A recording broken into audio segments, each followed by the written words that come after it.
Vamos falar aqui do assunto anunciado, que é a superproteção. Há quem afirme que os pais estariam, se não todos, mas um bom contingente de pais exagerando no zelo pelos filhos. E este exagero poderá custar o que um adulto frágil, fraco, frouxo, como alguns dizem, por exemplo. Adultos despreparados para a vida. E a vida vai se apresentar com seus problemas para esta criança amanhã adulta resolver. Ela estará preparada para isso ou estamos defendendo tanto agora, zelando tanto e criando depois dificuldades para a vida deles depois? Em outras palavras, e aproveitando aqui o poeta, estamos tirando mesmo pedras demais do caminho das crianças, dos nossos filhos e entregando-os para a fase adulta despreparados? Se for assim, qual consequência isso pode ter? Jovens sendo criados com excesso de cuidados pelos pais, enfim. Será verdade também tudo isso? É o que nós vamos tratar aqui hoje, serve para os pais que podem até interagir com a gente durante a entrevista, com o Dr. Marcelo Teixeira, médico psiquiatra, que está aqui no estúdio conosco ao vivo. Bom dia, Dr. Marcelo. Bom dia, Darcy. Tudo bem? Tudo certo. Tudo com um look novo aí, né? Ele estava com um look mais intelectual, agora está com um look mais... remoçou, doutor? Muito obrigado. Remoçou. A gente vai se transformando, né, Darcy? É isso mesmo, é muito bom. Doutor, em primeiro lugar, estamos mesmo criando, com excesso de mimo, de zelo, as crianças e mesmo adolescentes de hoje? Darcy, essa questão ela é uma das questões, né, que está na ordem do dia. É um dos temas culturais, né? Está sendo estudado, pesquisas estão sendo desenvolvidas, livros estão sendo escritos. O fato é que a gente está diante de um fenômeno que tem aí vários fatores na sua causa, né? A gente pode falar, sei lá, por exemplo, né, nos Estados Unidos, na Europa, a superexposição das populações nos anos 80, 90, aqueles programas de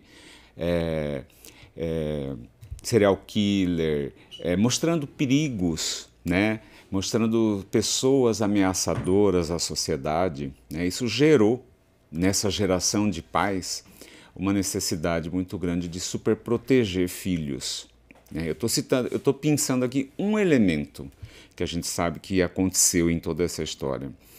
E aí a gente tem hoje em dia, e já há algum tempo, uma tendência de criar os filhos trancados em casa ou sob a constante supervisão de um adulto, né? Por quê?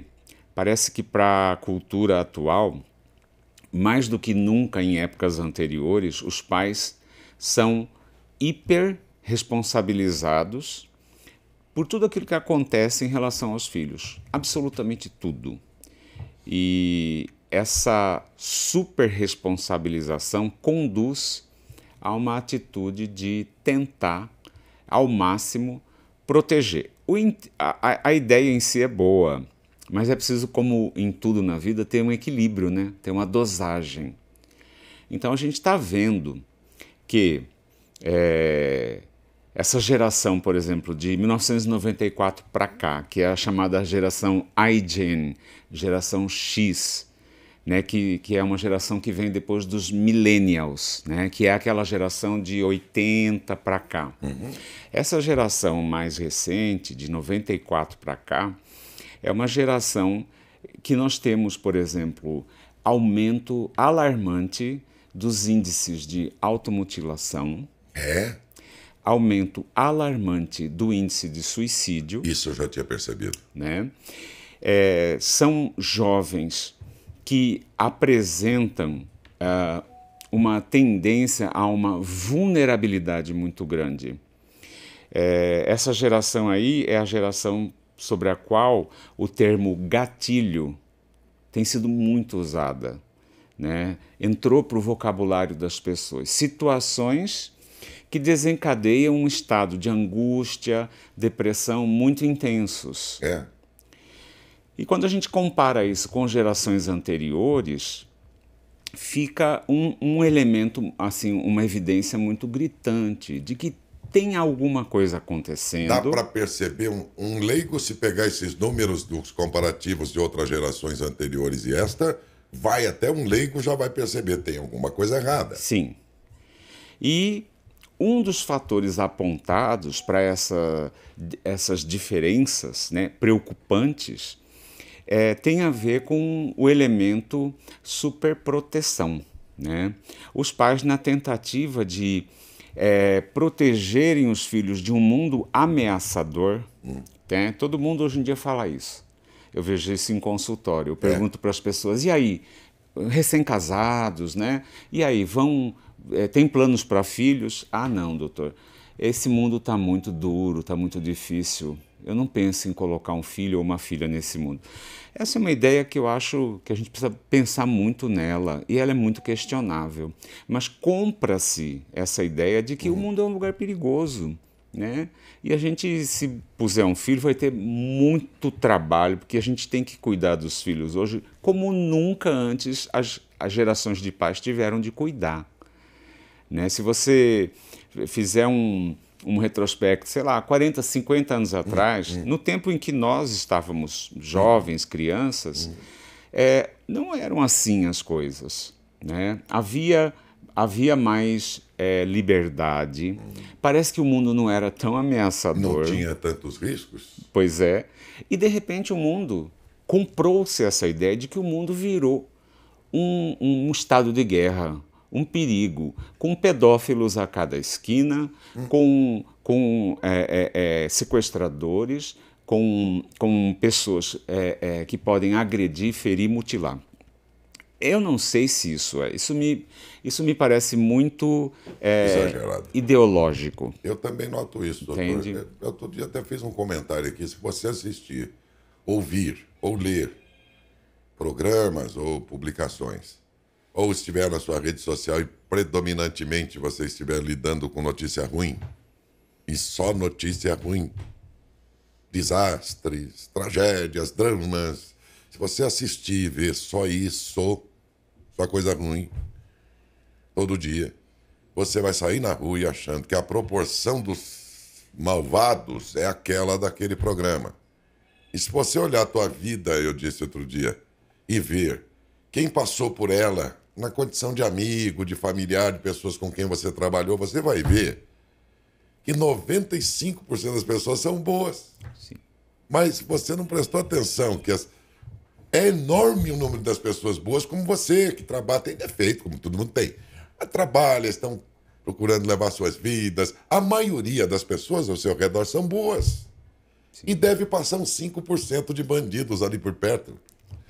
Agora, se você ficar assistindo só um programa que não presta e a gente anda pouco crítico, ouve qualquer porcaria de programa, assiste qualquer porcaria ruim, só coisa ruim, coisa ruim. Esses programas vespertinos de televisão, que são dedicados à confusão, brigas e dramas, e é só aquilo, como se a vida fosse aquilo. Você sai na rua imaginando, como disse o doutor aqui, desculpe interromper, é só para corroborar com o senhor, que o mundo acabou, que o ser humano virou todo bandido. Não é verdade. Sim. Isso eu tenho percebido. Sim, eu concordo com você, com essa análise. E o fato, Dércio, é que o mundo psíquico, o nosso mundo emocional, psíquico, ele funciona mais ou menos como a nossa capacidade imunológica. Nós temos um sistema imunológico de defesas. Só que esse sistema imunológico nosso, ele funciona na medida em que a gente vai entrando em contato com os contaminantes, com os vírus, com as bactérias. Aí esse sistema, ele incorpora aquela informação e cria uma defesa. E isso nos fortalece para que no futuro, quando a gente entra em contato com aquele vírus, bactéria, nós temos defesas prontas que impedem que a gente adoeça. Esse é o princípio da vacina, né? A mente humana funciona assim também. Quer dizer que a gente enfrentar pequenas adversidades situações, né, que vão surgindo no nosso processo e aprender com elas, isso é criar um fortalecimento para a personalidade. Então, ao invés de super proteger, a gente precisa permitir, e olha que esse equilíbrio é um equilíbrio delicado, eu não acho que seja fácil. Nós temos que permitir que os nossos filhos possam aprender com os fracassos e insucessos deles. Da idade deles. Da idade deles. É isso que está acontecendo, né? Os pais, na tentativa de cuidar, e esse cuidado ele confunde, impedem que o filho possa tirar aprendizagem de situações adversas. Então, a criança está indo na escola e comete lá um comportamento que vai contra uma regra.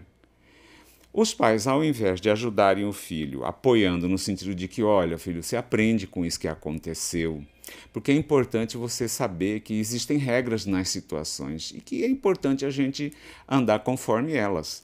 Não, eles vão lá, criam uma briga com a professora que apontou o erro, vão na diretora, reclamam, ameaçam e se sentem ultrajadas por aquilo que foi feito contra o filho ou filha deles, vítima das circunstâncias. Como que aprende, Darcio? Doutor, um professor universitário, cujo nome agora eu não lembro, mas ele outro dia relatava isso, que ele chamou a atenção do aluno lá para aquilo que seria bom para ele. Esse aluno reclamou com os pais foram na escola, reclamaram do professor, e o professor falou, aí chegou no outro dia para dar aula, o diretor me chamou na diretoria, o professor. O professor foi lá e o diretor começou a contar a história desse aluno para ele, e ele falou, bom, acho que me chamou aqui para me elogiar, né, que eu, afinal de contas, a minha iniciativa era no sentido de que esse menino... Ele falou que nada, rapaz. O diretor da escola falou, olha, o negócio é o seguinte, veio uma senhora aqui que é a avó do aluno tal, e não sei o que e tal, e reclamou, não sei o que, tal, mas é que eu fiz isso no sentido de que ele... nós temos essa missão dentro da sala de aula de fortalecer essa criança, né, para o futuro e tal. Não, você não foi fortalecer coisa nenhuma. A vozinha dele, quem paga a mensalidade aqui, o senhor faz favor de atendê-lo melhor. Ele falou, eu saí de lá desmoralizado, junto à diretoria, disse o professor. Vê que coisa. Absurdo, né? Sim, é verdade, Darcio. Que coisa.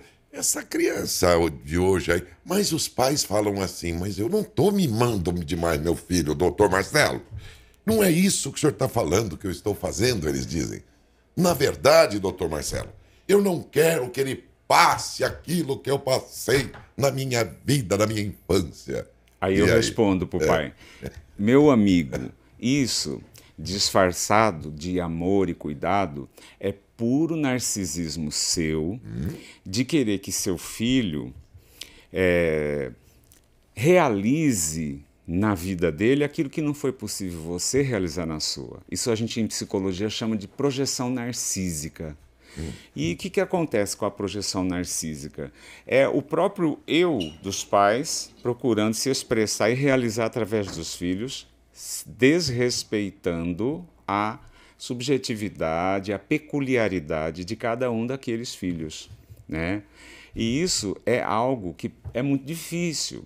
Em algum momento pode ser rompido, normalmente na adolescência, quando os filhos se voltam contra os pais para poderem negar aquilo que os pais depositaram neles e poder afirmar uma identidade própria, né?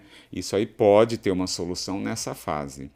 Mas essa história de a gente usar a referência do nosso processo, da minha infância, do que eu aprendi, do que foi bom, do que foi ruim, como único modelo para nortear a gente na educação dos filhos, pode não ter bons resultados em algumas situações, né? Porque, por exemplo, se eu tive muitas dificuldades, eu tenho então um modelo negativo dentro de mim, eu tenho que evitar isso. E eu vou para o lado oposto, né? Então, se eu fui uma criança que foi muito privada, eu vou super ofertar condições para meus filhos, né? E aí isso perde a discriminação, é aquilo que eu digo, né, do equilíbrio, da medida. Então, a medida é aquela. Meu filho está sendo repreendido na escola. Né? O que ele fez que realmente dificulta a adaptação dele a um meio social?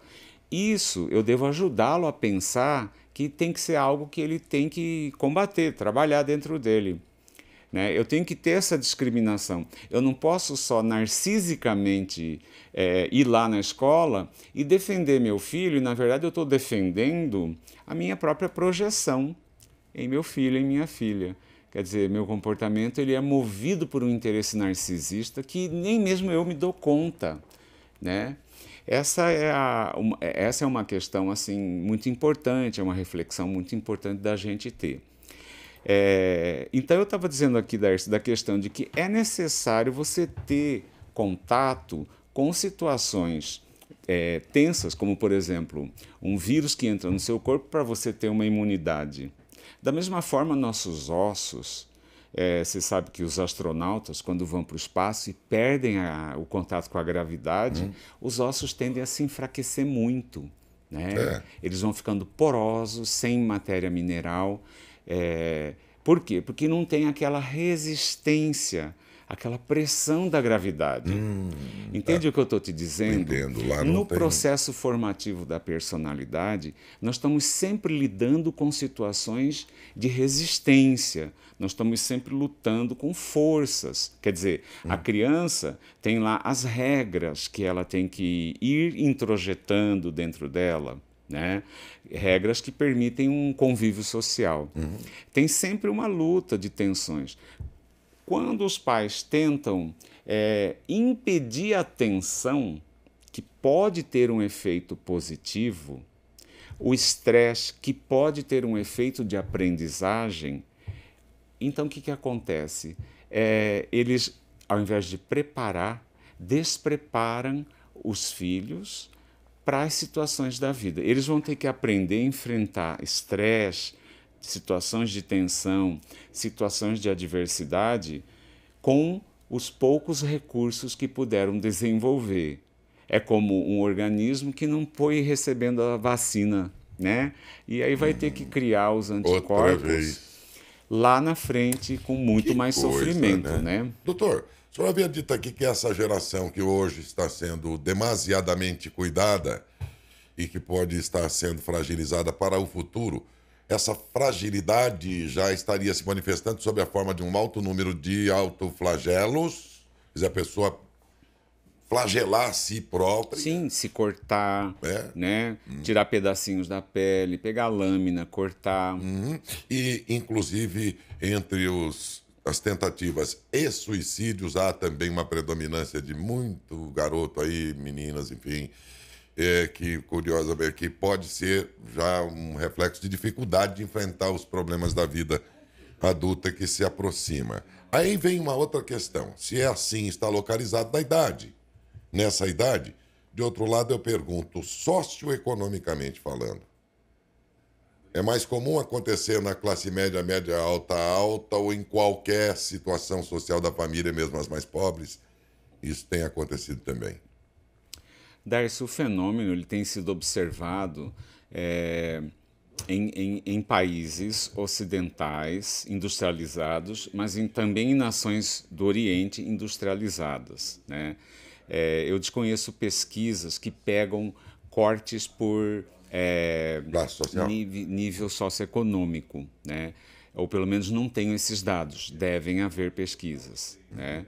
Mas isso parece ser um fenômeno muito ligado à sociedade industrializada, com toda essa questão dos acessos a meios eletrônicos de comunicação. Por exemplo, nessa geração X, né, que é essa geração de 1994 para cá, percebe-se que há uma prevalência no sexo feminino de tentativas de suicídio e automutilação. E aí os estudiosos vão dar uma olhada nisso. Sim, as pessoas, os indivíduos do sexo feminino têm mais acesso às chamadas páginas sociais e estão mais expostos às pressões que surgem ali, ao cyberbullying, aos processos de cancelamento tão comuns hoje em dia. E isso teria um efeito sobre a saúde mental, sendo gatilho, aí é a palavra da moda, né? Do gatilho. Sendo gatilho de comportamentos, de situações de depressão, de crises de ansiedade, automutilação e tentativas de suicídio. Então você vê aí uma correlação entre estar exposto a páginas sociais, né, e esses comportamentos. A gente sabe hoje em dia que um dos fatores geradores de situações danosas para a saúde mental são as páginas sociais. Essa traria um mal terrível. Sim. Esse é um dos aspectos, né, Darcy? A gente não pode resumir tudo nisso. Claro, nós estamos mas aqui olhando para isso. Contribuiria. Para isso. E tem outros aspectos da página social, aspectos inclusive positivos, não é? Mas esse é um dos muito negativos que as pesquisas apontam, né, como fator gerador de mal-estar psíquico. Interessante que eu estava vendo aqui que, às vezes, dentro do mesmo país rico, como os Estados Unidos, nas diferenças sociais se manifestam. Eles têm um estudo aqui da Universidade de Yale, dos Estados Unidos, que é uma universidade dos bilionários, lá, os filhos deles. É uma universidade que se destaca porque ela é caríssima, é só para muito poucos. E a Universidade de Harvard, que é um centro de excelência em ensino, por isso também é muito famosa. E eles notaram um número muito maior de tentativas de suicídios entre alunos da Yale, curiosamente, onde estão os filhos das pessoas mais ricas dos Estados Unidos. Que coisa, hein? Sim.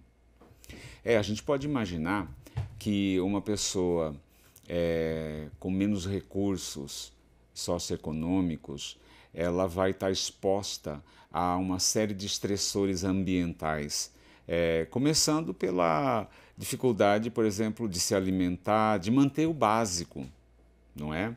Aí nós temos a ação de fatores estressores, não é? Um jovem que vai ter que começar a trabalhar muito mais cedo, não é? Um jovem que vai ter que começar a assumir responsabilidades pela família muito mais cedo. Então a gente tem aí a questão dos estressores, não é? Que podem trazer resiliência ou não, Dércio. Nem toda situação difícil promove resiliência. Por que o senhor está dizendo agora isso? E quando eu passei aqui, eu vi que... Deixa eu buscar aqui outra vez, que é interessante. Como estamos dizendo que os países mais ricos, as pessoas mais felizes, em países mais felizes, é alto o número de suicídio. Eu achei curioso, que nem parei para ver, mas achei interessante. Mas mostra também as altas taxas, aí os países que são... E aí você vê, por exemplo, o Japão tem um alto índice, e é um país rico. E aí? Quer dizer, a parte econômica, né, não é... Ter dinheiro ou não não é bem a razão de uma decisão como essa, né, de suicídio. Sobre essa questão já dizia o filósofo Camus que o suicídio é a única questão notável, filosoficamente notável do nosso tempo, né? Que é isso. Por que as pessoas resolvem deixar a vida, mesmo tendo muitas vezes recursos financeiros, conforto material, não é? Parece que nós estamos falando aí de algo da ordem da felicidade que não tem a ver exatamente com bem-estar, condições financeiras, segurança social, né? Mas como então os pais que estão ouvindo a gente agora, doutor Marcelo, pensando, poxa vida, tudo bem, concordo com o que você está dizendo, eu posso estar cuidando demais do meu filho e deixando confortável hoje, mas amanhã esse filho vai sofrer na vida adulta. Vamos pensar nisso. Ele não vai conseguir resolver problemas básicos às vezes, porque sempre alguém fez isso por ele. Então o pai fica pensando, tá bom, mas o que eu faço então no dia a dia para que... Como é que eu vou saber? Porque também se eu deixar de fazer algumas coisas que tenho feito, um cuidado exagerado que eu tenho, os amiguinhos dele vão falar, pô, teu pai é cruel, hein? E aí, doutor? Como lidar com a opinião alheia na formação dos nossos filhos? A gente só lida com a opinião do outro na medida em que só lida bem com a opinião do outro na medida em que a gente tem clareza do que nos dá um norte das nossas opiniões, não é? Então, quando a gente está perdido, a gente fica que nem aquela biruta de aeroporto, girando para qualquer vento que sopre, né? Estar perdido é não saber, não ter referências. Nós precisamos afinar nossas referências. Nós precisamos parar para pensar que tipo de filho nós, de filhos, no sentido geral, filhos e filhas, né?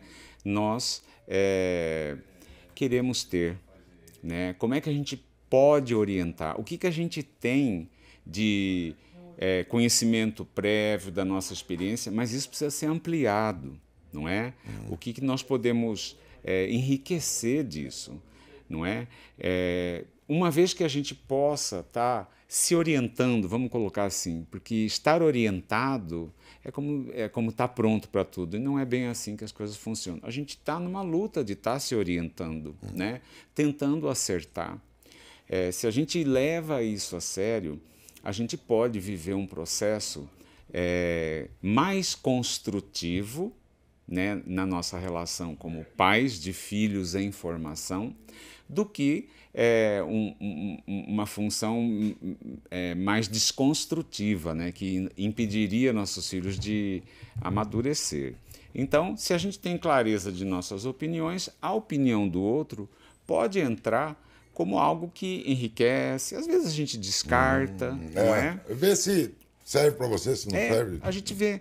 Mas quando a gente está perdido, aí a opinião do outro nos atormenta. Acaba né? atormentando. E muitas vezes influenciando até, né? Você já está meio vulnerável ali, aí ela entra bem naquela hora, né?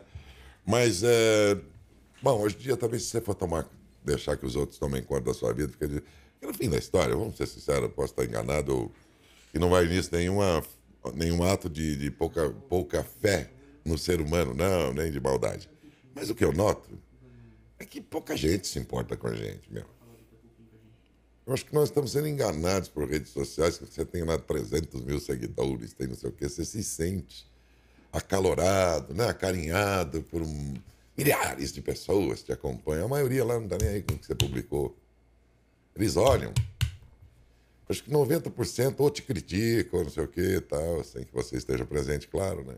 Você acha que está sendo o máximo. Nada.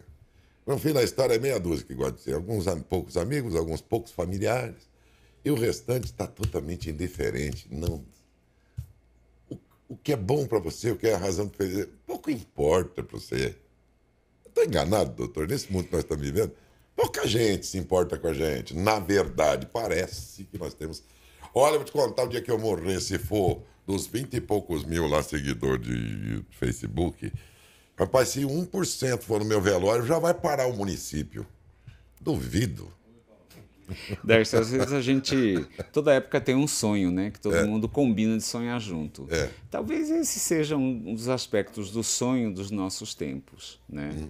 Eu queria colocar uma observação, porque toda vez que a gente olha para o futuro e olha de um modo, assim, crítico... Desculpe. Nós estamos partindo da referência do nosso modelo. E a gente vem de um modelo onde as coisas... A autoridade tinha outro peso, era um peso muito maior e muito difícil de ser questionado. A gente foi muito estimulado, olha, seja independente, seja forte, trabalhe muito. E isso nos traz aqui a um momento em que as pessoas morrem de tanto que trabalham, tão isoladas, num sonho egocêntrico de cuidar só do seu núcleo familiar, né? E eu fico pensando às vezes se essas gerações mais sensíveis, mais vulneráveis, veja bem, é uma cogitação, tá? Se também nisso não há a semente de um grupo onde as relações de dependência vão ser maiores, as pessoas vão precisar de mais apoio uns dos outros, pelos gatilhos, pelas vulnerabilidades. Você entende? Eu estou fazendo aqui um exercício de não só ficar criticando o futuro Entendi. e essas gerações, porque isso é coisa de gente que está envelhecida, Daércio. Né? A gente, quanto mais envelhecido, mais o presente está uma droga E vai piorar. e vai piorar. E o futuro é terrível, é o fim do mundo. Né? Eu desconfio dessas posturas, porque isso é também falta de abertura para o novo que se anuncia. Eu não sei, eu penso essas coisas aí. Não é esse negócio, eu sempre falo aqui também. Esse negócio de, mas no meu tempo, sim. Não, o teu tempo foi o teu tempo, o meu é outro, do meu pai foi outro, cada tempo é seu tempo. Mas cada tempo também tinha situações que em outros tempos a gente não tinha informação, sabia-se muito pouco. E hoje a percepção pode ser bem melhor, né? E a gente está notando que há um excesso de mimo, de zelo aí, que os pais precisam refletir. O propósito com a vinda do Dr. Marcelo aqui dessa entrevista é isso. É despertar em você que é pai, nos avós também, por que não? Mães, enfim, essa reflexão, né? Será que não estamos dando um conforto exagerado aqui e amanhã ele vai sofrer por culpa disso, né? Seria melhor repensar isso tudo e, quem sabe, uma coisa mais equilibrada, né, doutor? Que dê a ele, sim, a certeza de que ele é querido, de que ele é amado, né? Mas que, a despeito disso, deixar sempre claro que ele está sendo preparado Sim. para a vida própria. Ele vai precisar ser fortalecido para aquela criança que não brinca na terra, que não faz não sei o quê, ela não tem defesas, as defesas são fracas, né? Pega a molecadinha aí que faz, né? Que brinca, que pisa no chão, que não sei o quê, a molecadinha é forte. Não é, doutor? Eu sinto isso, pelo menos, não é? Sim.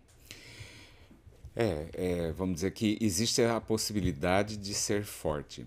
Eu acho que o central aí no que você falou é os pais terem, além do amor, do cuidado, a confiança de que o filho, filha, desenvolvem recursos próprios para eles enfrentarem os desafios do mundo deles. Quando a gente confia que os nossos filhos têm essa capacidade, tá tudo certo. O problema é a gente nunca acreditar nisso e ficar o tempo todo cuidando, cobrindo, porque eles não sabem. De fato, eles não saberão. E aí o ensinamento que a vida dá é duro, porque não é misericordioso, não é amoroso, como os pais têm essa possibilidade. De ser para essa criança. A gente precisa acreditar no potencial dos nossos não filhos. subestimá-lo. Achar que ele vai ser um molão lá na frente, um frouxo. Não, né? Não está tudo perdido, mas o momento requer uma reflexão aí dos pais. Né? Que geração estamos preparando para entregar para a vida adulta, para o nosso país? É isso? Isso mesmo. Falou, Adalberto. Darcio, tem aqui a participação dos ouvintes através do Facebook, comentários a respeito da entrevista. A professora Roseli Coelho Corral. Bom dia, percebo que os jovens trazem dentro de si um vazio inexplicável. Esse vazio parece ser mental e também espiritual. São muito ligados à aparência, ao ter apenas isso conta. Muito triste a falta de exemplo, de retidão, de amor e respeito, e de responsabilidade por tudo. Também o Aristeu Augusto Priosti, Dr. Marcelo, coerente, ciso, visão clara sobre a questão tão importante para nós pais. Bom, aí as situações vão aparecer. Muito obrigado. A professora Roseli Professora e também Roseli. o A Aristeu. professora Roseli definiu, em poucas palavras, aquilo que é uma das causas, um dos fenômenos do nosso tempo, que são as chamadas patologias do vazio. Tá? Ela definiu em poucas palavras, que é essa ausência de fundamentos que nos quais se baseia a própria sensação de identidade. Então, a gente tem muito as chamadas patologias do vazio, traduzidas na experiência clínica do psiquiatra como os transtornos narcisistas, transtornos de personalidade borderline e os transtornos de comportamento antissocial. São 3 aspectos patológicos do nosso tempo e 3 exemplos das chamadas patologias de vazio, existe um vazio na identidade da pessoa. E como nunca a nossa época fala de identidade, não é? Todo mundo quer se identificar. Darcy, tem gente que vai no meu consultório e fala assim, doutor, eu vim aqui porque eu tenho certeza que eu sou autista. E quer um diagnóstico a qualquer Eles custo. querem porque querem. Só que a pessoa é uma pessoa que trabalha, cria filhos, Não é antissocial, não tem problema. tem um padrão social estabelecido, mas quer o diagnóstico de autista porque tem dificuldades de se relacionar com as pessoas. Busca a explicação E mais quer imediata. um código, quer um nome, quer uma identidade para ajudar a dar conta de um vazio, uma autorização, sabe? Eu sou meio esquisito, então me dá um diagnóstico. Que me ajuda aos outros entenderem. Exatamente. Que coisa, né, meu amigo? Isso é muito comum. Quer dizer, as páginas sociais, elas popularizaram a história do autismo, do TDAH ou não H, né? Porque o TDA é o déficit de atenção, pode ter hiperatividade ou não. As pessoas falam TDAH, né? Inadequadamente. Então, é um tal de que todo insucesso... E tem essa, hein? Tem uma pressão pelo sucesso muito grande nos dias atuais sobre essas gerações. E a receita do sucesso, a sociedade é que dá, né? Sucesso que deveria ser uma coisa de cada um. Não, é o padrão. É bom você chegar no padrão do que a sociedade acha que é sucesso, senão você está ferrado. Você é um reprovado. E aí, se o sujeito tem alguma dificuldade, Darcy, imediatamente ele quer um rótulo diagnóstico que explique o seu insucesso e um remédio para que o insucesso seja limpo, banido da sua vida. Gente, isso não existe, nem aqui, nem em Marte. Mas que coisa, não. Puxa vida. Minha gente, vamos pensar na vida aqui. Mas, doutor, esses TDAH, borderline, todos esses nomes que o senhor está dizendo, o moleque da favela lá que tem que correr para cima e para baixo, se virar e dar conta do recado lá da vidinha que eles levam lá, que não é fácil, não. Tem esse tipo de doença, doutor? Tem também. Também tem? Tem.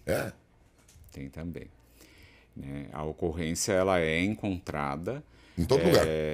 Por exemplo, o déficit de atenção, 5% da população escolar, independentemente de nível socioeconômico, sofre de déficit de atenção. 5% das crianças na escola hoje têm sintomas de desatenção, com hiperatividade ou não.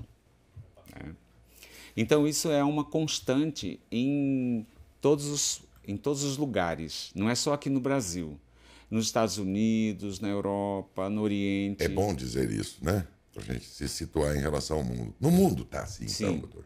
porque tem uma base genética, né? O déficit de atenção. A gente fala assim que a atenção difusa, quer dizer, uma coisa é a atenção focada, como agora aqui nós nessa conversa. Outra coisa é a gente ficar ligado em tudo que acontece no ambiente, a atenção difusa. Essa atenção já foi importante quando o homem vivia na natureza e eram muitos os perigos. Então ele não podia ficar lendo um jornal, podia vir um animal e atacar. Então ele... Só que passou, e aí tem pessoas que ainda geneticamente apresentam esse padrão, né?